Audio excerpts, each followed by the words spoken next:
Hello everyone, myself Dr. Ramu Sharma from Dr. Sharma Dental Clinic, Raigarh Chhattisgarh.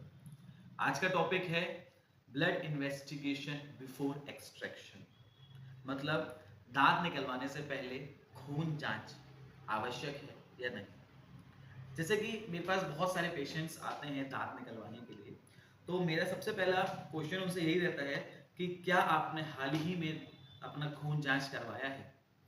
अगर नहीं करवाया तो मैं उनसे ज़्यादातर ब्लड इन्वेस्टिगेशन करवाता हूँ। ब्लड इन्वेस्टिगेशन में क्या क्या करवाता हूँ मैं, सीबीसी यानी complete blood checkup, CTBT clotting time और ब्लीडिंग टाइम, और आरबीएस रैंडम ब्लड शुगर, और साथ के साथ में उनका बीपी भी मेजर करता हूँ। बट बहुत से पेशेंट्स ऐसे होते हैं जो ब्लड इन्वेस्टिगेशन नहीं करवाना चाहते, तो क्या हमें उस केस में उनका एक्सट्रैक्शन करना चाहिए? नहीं। क्यों नहीं करना चाहिए? क्यों? अभी उनका आपको ब्लड इन्वेस्टिगेशन और ब्लड प्रोफाइल नहीं मालूम है।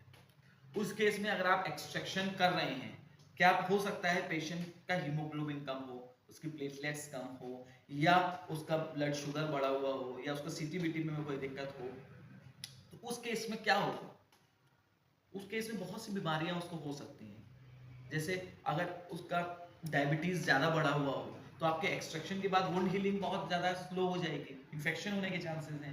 हीमोग्लोबिन कम हो तो दिक्कत है, प्लेटलेट्स कम हो तो दिक्कत है। तो ऐसे केस में आपको एक्सट्रैक्शन नहीं करना चाहिए।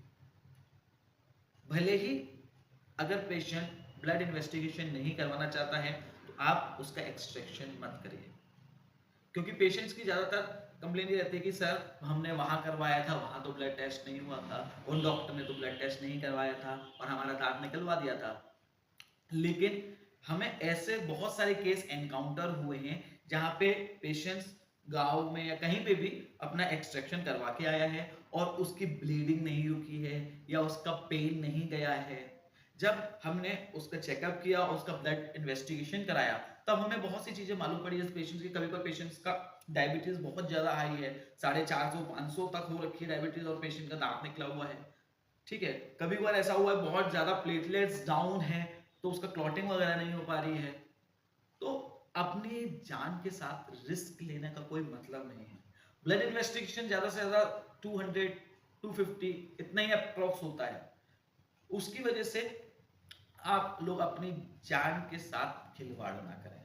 बहुत से यंग डेंटिस्ट को मैंने देखा है, या पुराने डेंटिस्ट को भी मैंने देखा है, जो ब्लड इन्वेस्टिगेशन नहीं करवाते हैं। क्यों नहीं करवाते हैं? कि उनकी न्यू न्यू प्रैक्टिस है, या बहुत से उनका सोचते हैं कि हमारा बहुत ज्यादा एक्सपीरियंस हो गया है या हो गया है। और कई लोग ये भी सोचते हैं कि